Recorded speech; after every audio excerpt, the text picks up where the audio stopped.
Kirish so'z. Sutuq Bo'g'roqon to'g'risida bir roman yozish uzoqdan o'ylab kelgan orzuim edi. Sutuq Bo'g'roqonning moziri men tug'ilib o'sgan otishda bo'lganligi uchun kichikimdan tortibla bu to'g'rida jiq hikoya va rivoyatlarni anglaydigan. Qashqar bo'yicha emas, Şinjan doirasidami mashhur bo'lgan bu mozorni kishilar yiroqlardan kelib Haz Sultanım deb tavab qiladi. Otishliqlar bo'lsa, bu mozorni texim ulug'laydi. Bu mozor ostida abadiy uyquga ketgan Sultan Sutuq Bo'g'roqonning sha'niga to'qilgan qo'shiqlar zamonlardan beri aytilib kelmoqda. Otish degan obdan yurt, Dushanba bozori ba, g'iriblarni qo'llaydi, Haz Sultan mazori ba. Haz Sultanda tug' alam, qo'lida qilich qalam, yig'lamanglar yosh bollar, o'tib ketidi olam. Haz Sultan degan so'z, Hazrat Sultan degan so'zning jonliq tilda aytilishi bo'lib, Hazrat Sultan Sutuq Bo'g'roqon degan so'zning qisqartirilmasi. Sultan degan so'z arabcha saltanat egisi deganlik bo'lib, Sutuq Bo'g'roqon nomiga uning umrining keyingi vaqtlarida qo'shilgan bo'lishi mumkin. Tarixiy materiallarda bo'lsa, Sultan Sutuq Bo'g'roqon Abdukerim deb atilib kelgan. Abdukerim uning musulmon bo'lgandan keyin qo'yilgan ismi. Kichik vaqtlarda oshu Haz Sultanimga bolalar bilan berib o'ynaydik. Keyinroq mozorning shayxi Oqsoqol bovoydan Haz Sultanim to'g'risida uzoq qiziqarli hikoyalarni anglaydik. Shunda qilib, yosh vaqtimda Sutuq Bo'g'roqon to'g'risida singib qolgan bu ta'sir cho'ng bo'lgandan keyin bir narsa yezish orzusini paydo qilgan edi. Lekin bu orzu turli sabablar va ishning oldirashligi bilan amalga oshmay keldi. Amdilikda 65 yoshimda tarix to'g'risida bir qadar tafsiliyroq material ko'rib tadqiq qilishga va bu romanni yozishga fursat bo'ldi. Uyg'ur tarixi uzoq, murakkab, boy mazmunliq, shuningdek siyosiy, ijtimoiy kurash faoliyatlari bilan to'lgan tarix. Uyg'urlar o'z tarixida qadamma-qadam o'sish, birlashish jarayonini besib o'tgan.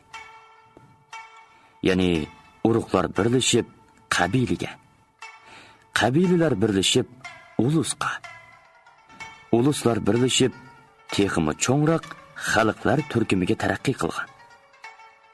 Ondan keyin o'ziga xos alohidaliklari muayyanlashib, millat shaklini olgan. Bu jarayon 2000 yildan ortiqroq vaqtni o'z ichiga oladi. Orxun Balqoshdan Ko'illongacha, Xo'shi koridori Dunxongdan Amu daryosigacha bo'lgan keng territoriyada milodiydan burunqi 500-300 yilidan milodiydan keyingi 5-asrgacha alohidligi bir-biriga yaqin bo'lgan nurg'un turkiy urug'lar, qabilalar yashagan. Yaqinqi zamon olimlari shu vaqtda nurg'un qabila va xalq tarafidan qo'llanilgan tilga hukm xarakterida ta'rif berib, turkiy tillar deb atagan. Turkiy tilda so'zlashadigan bu ko'chman chorvachilar ichida Dingling deb ataladigan bir xalq bor. Dingling degan bu nom keyingi vaqtlarda Xanzuchi tarixiy hujjatlarda Teli, Gauchi deb o'zgartib yozilgan. Dinglinglar dastlabda bir xil qabilalar birlashmasi bo'lib, bu qabilalar birlashmasida Uyg'urlar muhim o'rin tutadi. Xanzuchi tarixiy hujjatlarda Uyg'ur degan nom yuanxi, xuyxi, vixi, xuyxu deb o'z tilining aloyidligi bo'yicha ohang jihatdan tarjima qilingan. 5-asrdan keyin siyosiy vaziyatdagi jiddiy o'zgarish tufaylidan bu doiradagi aholilar orqa-orqadan o'ziga loyiq rayonlarga ko'chishdi. Uyg'ur qabilasining asosli fuqarolari O'rxun, To'g'la, Selinga daryosi vodilariga jo'glashdi. Bu mezgilda Uyg'urlarning eng muhim tarixiy faoliyati 744-yildan 840-yilgacha bo'lgan O'rxun Uyg'ur xonadonligi hisoblanadi. Bu xonadonlikning ishkiri bilan munosabati yaqin bo'lgan. Uyg'ur xonadonligi 759-yili Tang sulolasiga yordamlashib, o'nglik so'ygin to'polonlarini tinchitgan. Bu faoliyat bilan tarixda ko'p hikoya qilingan ot ipak mollar savdosi borliqqa kelgan. Tang sulolasi bilan Uyg'ur xonadonligi o'rtasidagi bu savdo 100 yil davom qilgan. 840-yili tabiiy ofat va boshqa uluslar bilan urushda mag'lub bo'lish oqibatida Uyg'ur xonadonligining birligi shikast yedi. O'rxun, To'g'la, Selinga daryosi vodilaridagi Uyg'urlar turmush ehtiyoji uchun 4 turkumga bo'linib, boshqa joydagi o'z qarindoshlari yeniga ko'chishdi. Bir turkumi janubga ko'chib, keyingi yillarda bugungi Xibey, Shanxi doiralarida o'ltiraqlashib qolgan. Qolgan 3 turkumi g'arbga yurib, Xixi, Turpan o'ymalligi va O'rta Osiyo yayloqlarida o'rinlashib, shu joyda yashab kelgan qarindoshlari va boshqa xalqlar bilan qo'shilib, ilgari keyin bo'lib Xixi Uyg'urlari davlati, Qariquchu Idiqut Uyg'ur davlati va Qarxoniylar davlatini qurgan. Qarxoniylar davlati Uyg'urlarning asosiy gavda qilgan. Bu davlatning fuqarolari ichida yana Qorluq, Bosmil, Chegil, Turkash, Yog'ma ham boshqa til sistemasiga mansub So'g'di qatorliq dehqonchilik bilan shug'ullanadigan aholilar va ko'chman chorvachilar bor edi. Diniy e'tiqod jihatda Qo'chu Uyg'urlari bilan Xixi Uyg'urlari Budda diniga e'tiqod qiladi.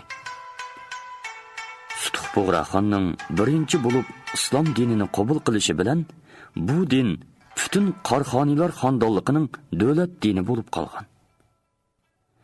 Iqtisodiy qurilmada bo'lsa, bu 3 turkum Uyg'urlar ilgari keyin bo'lib ko'chman chorvachilikdan dehqonchilikka o'tgan.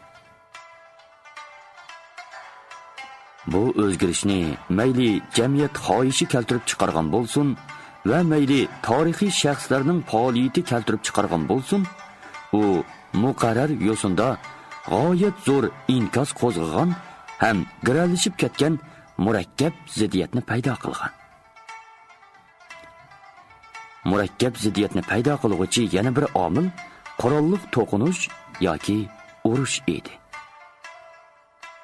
Qarxoniylar xonadonligini elib aytaylik. U ilgari oxir bo'lib Qo'chu Uyg'urlari hokimiyati, Xotan buddistlar hokimiyati bilan ba'zida urushlarni qilgan. Vatanni qo'g'dash uchun Somoniylar xonadonligi va G'aznaviy xonadonligi bilan uzoq urush qilgan. Uyg'ur tarixi to'g'risidagi tarixiy hujjatlar oz emas. Konu Tangnomidagi Uyg'urlar bobida Tang Tayzong Li Shiminning 627-649 yillarda boshchiligidagi 20 qabila Uyg'ur Talos daryosining janubida yashagan degan so'z yozilgan. Mahmud Qashqari Uyg'urlar Ili, Irtish, Yamar, Idil bo'ylarida yashagan. Ularning tillari yengil, to'g'ri, yaxshi til degan. Suynomida Uyg'ur qabilalari Orol dengizining sharqidagi Evrg'olning sharqigacha bo'lgan joylarda yashagan deyilgan.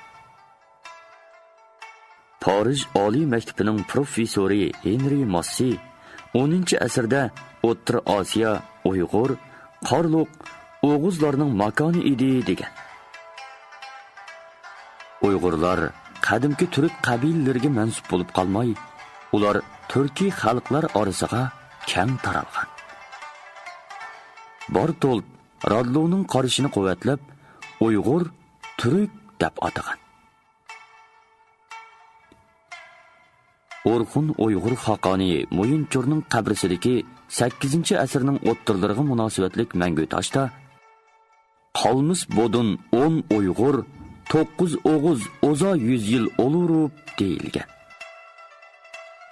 Buning ma'nosi bu joydagi qolgan xalqlar 10 Uyg'ur 9 O'g'uzlar 100 yildan ortiq yashadi degan bo'ladi.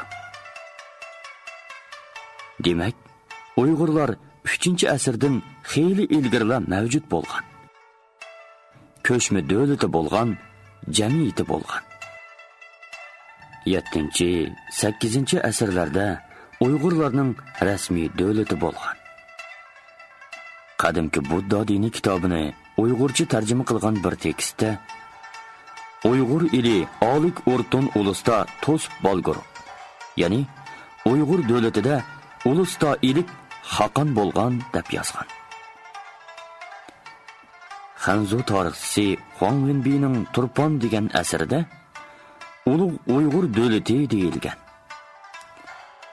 Radlov bir qator avtorlarning asarlarida yozilgan Uyg'ur, 10 Uyg'ur, 9 Uyg'ur, O'g'uz, 9 O'g'uzlar hammasi o'xshash bir xalq, Uyg'urlar deb yozgan.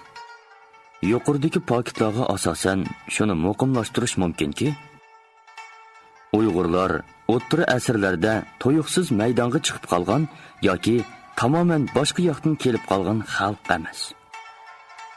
Ular qadimdan tarixiy taraqqiyot jarayonini besib, kichikdan cho'ng'a, tovandan yuqoriga o'sib, ulg'ayib kelgan bir xalq.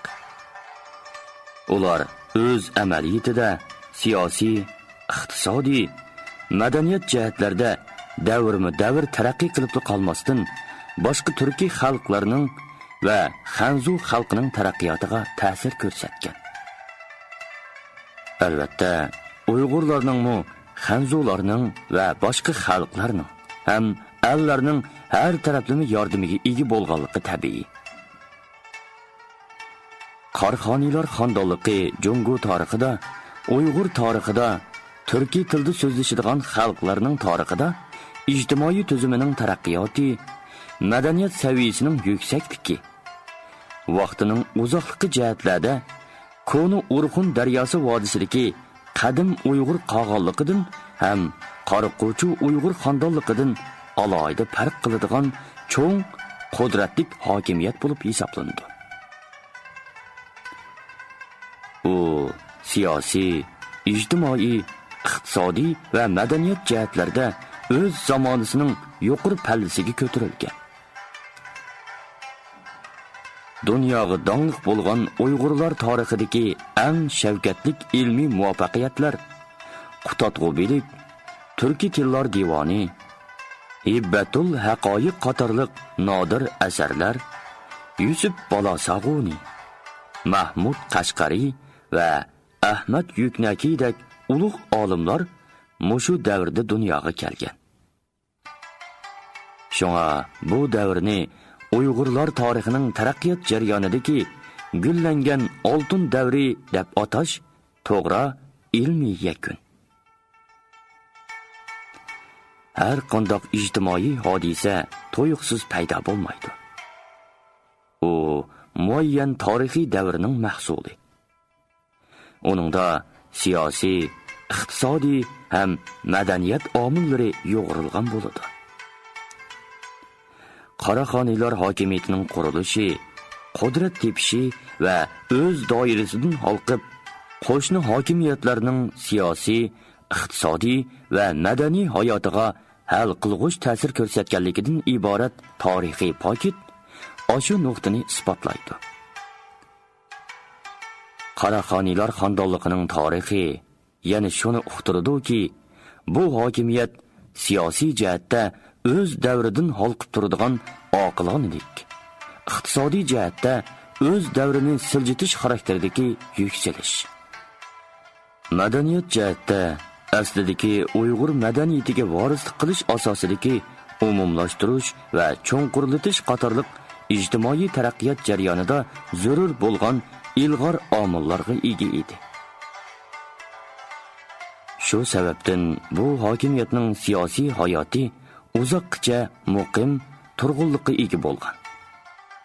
Iqtisodiy paydin-pay yuksalib borgan. Shunga xalq ommasining ijtimoiy kurashlari natijasida ko'plagan ijodiy tuhfalar borliqqa kelgan. Yuqorida aytilgan gullangan oltin davrining ma'nosi mushu yerda. Shunisi aniqki, bizgacha yetib kelgan yozma paketlarga qarabla, u davrda oralla 3 olim va 3 asar maydonga kelgan deb qarashga bo'lmaydi. Olimlarmi har birisi yolg'iz bir dilli kitob yozib, shu qadar yuqori saviya yaratgan deyish bir taraflamalik. Undaq ulug' olimlar va ularning ashundoq mashhur asarlari o'z zamonasining yuksak madaniy hayotining yuksak yig'inchoqlangan mahsuli ekanligi cho'qim. Afsuski, Qarxoniylar xonadonligining va bu xonadonlikning intoyin muhim bir bosqichi bo'lgan Sulton Sutuq Bug'roxon davrining butkul jarayonini va taraqqiyotini ko'rsatib beradigan yozma hujjatlar bak oz.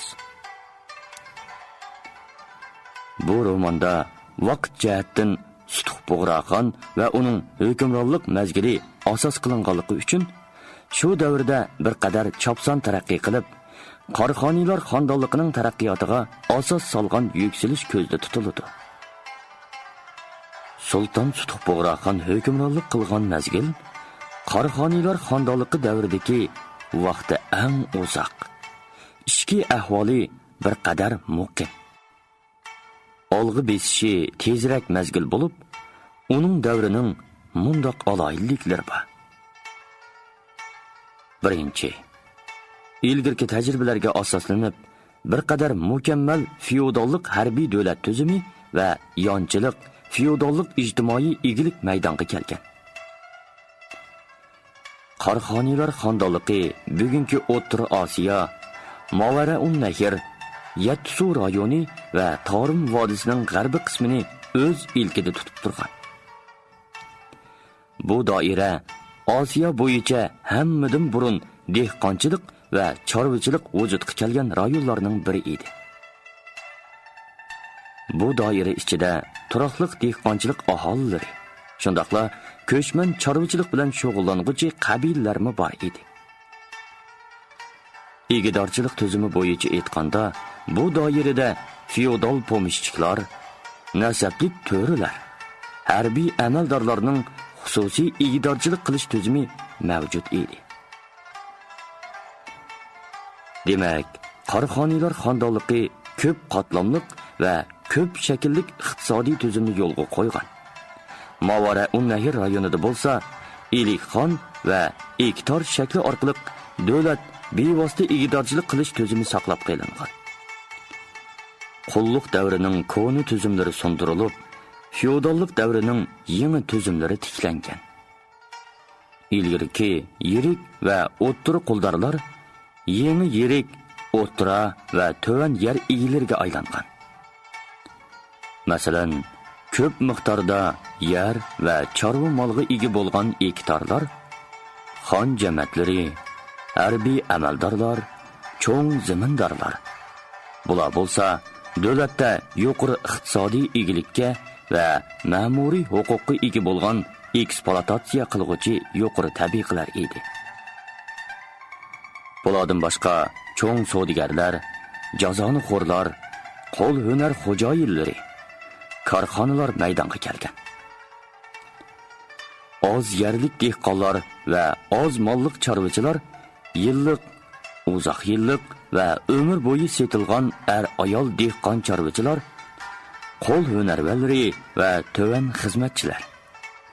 Bular bo'lsa, to'van tabiqiga mansub bo'lgan eng ko'pchilikni tashkil qilgan eksploatatsiya qilinguchi ezilguchi xalq ommasidan iborat edi. Qulluq tuzumning qoldiqlari texi mavjud bo'lsa-mu, feodallik tuzum asosan tiklanib bo'lgan. Yonchilik, feodallik ijtimoiy tuzumning bu aloyidligi Sutuq Bug'raxon zamonasida ko'rinarli taraqqiy qilib, butkul xonadonlikning yangi ijtimoiy tuzumiga asos solgan. Ikkinchi, islom dini Shinjonga ilgariroq ayrim taralgan bo'lsa-mu, Sutuq Bug'raxon hukmronlik qilgan mezgilda rasmiy qabul qilinib, davlat dini hisoblangan. Sutuq Bug'raxon Qarxoniylar xollari ichida birinchi bo'lib islom diniga kirguchi va islom dinini tarqatquchi nomi bilan tarixda mashhur.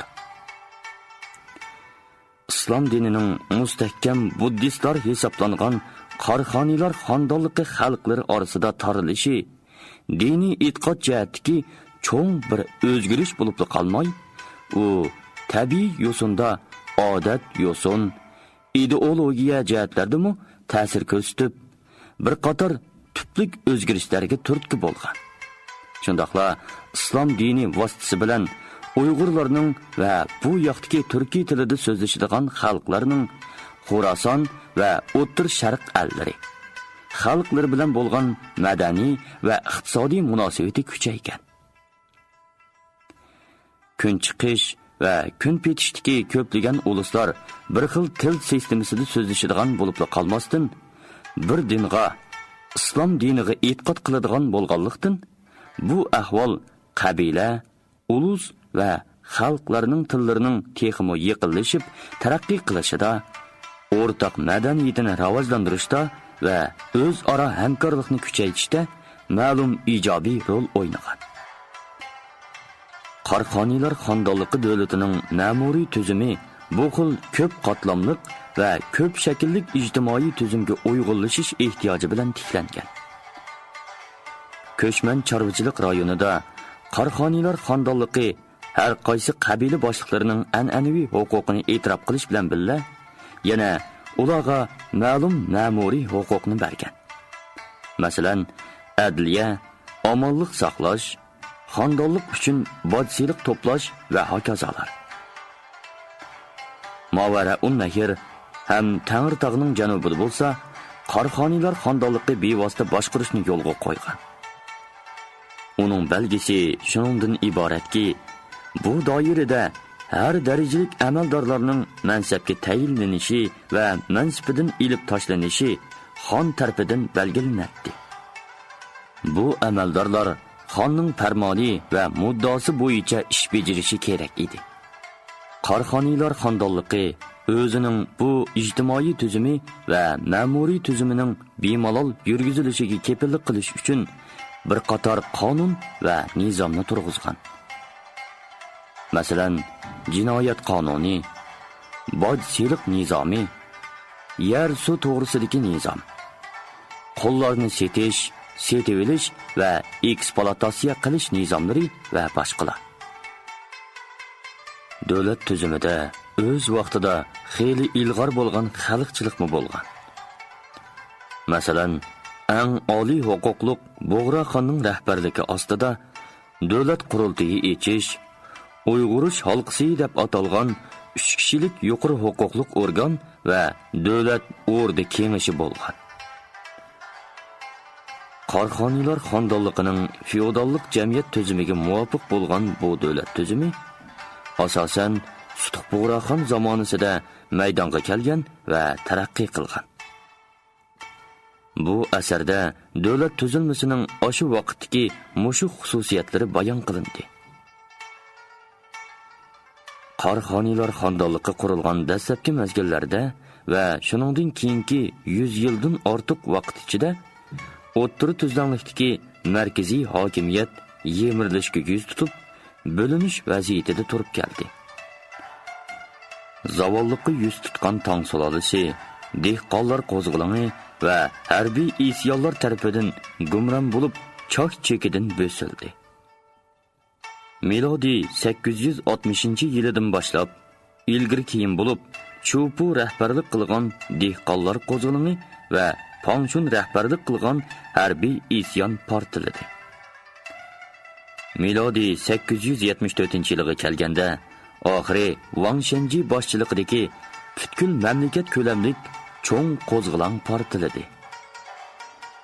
878-yildan keyin Huangchao qo'zg'olonchilari Wang Shenji izidan minib, 880-yili Tang sulolasining poytaxti Chang'anni oldi. Shuning bilan 5 davr 10 baglik bo'linma hokimiyati davri boshlandi. Milodiy 960-yili Song sulolasi qurilgan bo'lsa-mu, davlat siyosiy hukmron sinflar ichidagi bo'linishning oldini olish bilan kuchni markazlashtirib, xalqning qarshiligini bostirish, tashqi jihatda tamoman mudofaa o'rnida turish bo'ldi. Shunga Song sulolasi hukmronlik qilgan 320 yil ichida shimoldagi zaminda qaloq millatlarning tajovuzchiligi boshdan oxir mavjud bo'lib keldi. Dastlabda Kidon, keyin Jurjin, oxirida Mong'ullar shunday qildi. Shu mezgillarda Liao sulolasi Huanghening shimoliy rayonini boshqarib turardi. Hozirgi Yinchuanni markaz qilgan rayonda G'arbiy Sha xonligi va Gansu koridorida Xeshi Uyg'ur hokimiyati mavjud edi. Dunhuangdan tortib Jung'ar, Tarim o'ymonliqlarida Qaraquchu Uyg'ur davlati bilan Qarxoniylar davlati hokimiyat yurgizatdi. Buningdan boshqa Tibet egizligi ham hozirgi Yunnan Guyju egizligidami bir qator hokimiyat gavdasi shakllangan edi. Yuqorqidagi ahvol ostida Qarxoniylarning o'ttir tuzanlik bilan bo'lgan rasmiy munosabati faqat qisman vositalik ayrim munosabatlar va tarroq doiradagi bevosita savdo munosabatidan iborat edi. Ashu birli mazgilda Xeshi koridoridan Markaziy Osiyogacha tang mavjud bo'lib turgan 3 Uyg'ur hokimiyati tavasida Xeshi Uyg'ur davlatida g'ayri Uyg'ur millatlari ko'p bo'lgan. Qaraquchu Uyg'ur davlatida uncha ko'p bo'lmagan. Qarxoniylar Uyg'ur xonligida bo'lsa, milliy tarkib murakkabroq va ko'proq bo'lgan. Diniy bo'linish bu 3 Uyg'ur davlati orasida nuqullo hokimiyat jihatdagi, ijtimoiy tuzum jihatdagi bo'linishni keltirib chiqarmay, balki u 3 xondonlik tavasidagi bir xil millatning yashash sharoiti, ijtimoiy tafakkuridimi g'oyat zo'r inkas qo'zg'agan va giralishib ketgan murakkab ziddiyatni barpo qilgan. Shundaqdimi bu 3 davlat tavasidagi Uyg'urlarning ijtimoiy taraqqiyoti va iqtisodiy qurilmasida farq cho'ng emas. Butkul Qarxoniylar davrida bu 3 davlat Uyg'urlarining tili bir, milliy odat yo'sinlari o'xshash edi. Tarixiy sharoit munosabati bilan bu 3 qism Uyg'urlar bo'linish holatida turgan bo'lsa-mu, milliy an'ana jihatdan o'xshash qarindosh davlatlar edi. Tarixiy paketlar orqali shuni muqimlashtirish mumkinki, Uyg'urlar Balqashdan Ko'illongacha, Xeshidan Pamir Omug'icha bo'lgan keng doirada qadimdan tortib tarixiy taraqqiyot jarayonini besib, o'sib, ulg'ayib, ko'chib, uyushib kelgan asosliq bir xalq. Ular o'z kurash faoliyatida siyosiy, iqtisodiy, madaniyat jihatlarida o'zlari davrma-davr taraqqiy qilib qolmasdan, o'zi qatnashgan til oilasida so'zlashadigan boshqa xalqlarning, jumladan o'zi faoliyat ilib borgan rayonlarga qo'shni bo'lgan qarindosh xalqlarning ijtimoiy taraqqiyotiga ta'sir ko'rsatgan. Qarxoniylar to'g'risidagi tadqiqot va yodikorliklar buning bir misoli. Qarxoniylar davlatining g'arbning tajovuziga qarshi turib, vatanni qo'g'dash maqsadida g'arbga yurishlar qilib turishi madaniyat ta'sirini kengaytirishda asosiy bir sabab bo'lgan. G'arbga qilingan cho'ng yurishlar asosan Sutuq Bug'raxon zamonasida boshlangan. Shunga asarda Sutuq Bug'raxon g'arbga qilingan yurishning asosiy sarkardisi qilib yezildi. Shuni aytish kerakki, biz turkiy tilida so'zlashadigan xalqlar to'g'risida so'zlaganda, ularning tarixiy, ijtimoiy tuzumi, iqtisodiy ahvoli, milliy xususiyati, madaniyat, til va boshqa jihatlardagi o'rtaq munosabatlari to'g'risida so'zlayotganligimizni hargiz asdan chiqarmasligimiz kerak. Men bu romanni yezish jarayonida bu asarning badiiy tarixiy asar ekanligiga, uning nuqul tarix emasligi, shundaqla tarixiy chilliqdanmi chatnab ketgili bo'lmaydiganligiga diqqat qildim. Tarixiy zo'r voqealarni badiiy jihatdan bartaraf qilishda san'at qonuniyati yo'l qo'ygan doirada belgilik izlanishlar ilib bordim va tarixiy materializm nuqtai nazarini tatbiqlash kerakligini asdan chiqarmadim. Bu asarni yezishda duch kelgan masalalardan biri til masalasi bo'ldi. Ko'p o'ylanishlardan keyin Abdur bayonini hozirgi zamon tili bilan, personajlar tilini asosan hozirgi zamon tili bilan yezish, she'r, qo'shiq, maqol, tamsillarda o'z vaqtidagi tilning xususiyatini saqlab qilish, lekin hozirgi kishilarga tushunadigan bo'lish, tushuniksizlik turg'anlarga izohat berish, mumkin qadar arabcha, farscha so'zlarni ishlatmaslik, ayrim nomlar, amal ismlari, unvonlar, joy ismlarini asli Uyg'urcha otilishi bo'yicha elib izohat berish prinsip qilindi. Yana bir tarafdan bu asarning tarixiy alohidaligini ko'zda tutib, hozirgi zamon Uyg'ur adabiy tilining ba'zi xususiyatiga to'liq rioya qilinmadi. Masalan, Bug'raning qo'shuni emas, Bug'ra qo'shin. Xonning o'g'li, xonning qizi emas, xon o'g'il, xon qiz. Xon og'icha emas, Tarkin xotun va boshqalar. Til masalasining to'g'ri hal qilingan bo'lishi notayin. Ko'pchilikning, bo'libmi tilshunoslarning va adiblarning davomli tadqiq qilishini umid qilaman. Bu romanda Qarxoniylar xonadonligining 13-yüz yilligining 2-yarmidagi, ya'ni Sutuq Bug'raxon hukmronlik qilgan mezgillardagi tarixiy hayot, ijtimoiy va madaniy taraqqiyot ko'zda tutilgan holda, Sutuq Bug'raxon Qarxoniylarning obrazliq vakili sifatida bayon qilindi. Romandagi yillar, ya'ni u chaqda qanday yilnomi qo'llanilganligi ma'lum bo'lmaganlikdan, ochiq holda milodiy yoki hijriya deb yozilmay, mo'lchar yillari bilan, masalan, 10-yüz yillikning 1-yarmi, Boris yili yoki Sichqon yili deb ilindi. Bundoq murakkab bir tarixiy romanni yezish oson bo'lmadi. Shundaqdimi, tarixiy romanlarni yezishda bir boshlanma bo'lib qolsa ajab emas, ham Uyg'ur tarixini tadqiq qilish va o'rganishda qo'shimcha foydalanadigan bir asar bo'lib qolar degan umid bilan bu romanni kitobxonlarga taqdim qildim. Romanda yetishsizliklar cho'qim bor. Hatto xatoliklar bo'lishi mumkin. Kitobxonlarning tanqidiy yordam berishini umid qilaman. Qarxoniylar xonadonligining toza gullangan davridagi, ya'ni 11-yüz yillikning o'ttirlaridagi Yusuf Bolasag'uni va Mahmud Qashqariylar yashagan davrdagi tarixiy, madaniy hayot to'g'risida yana bir asar yezish niyatim bor.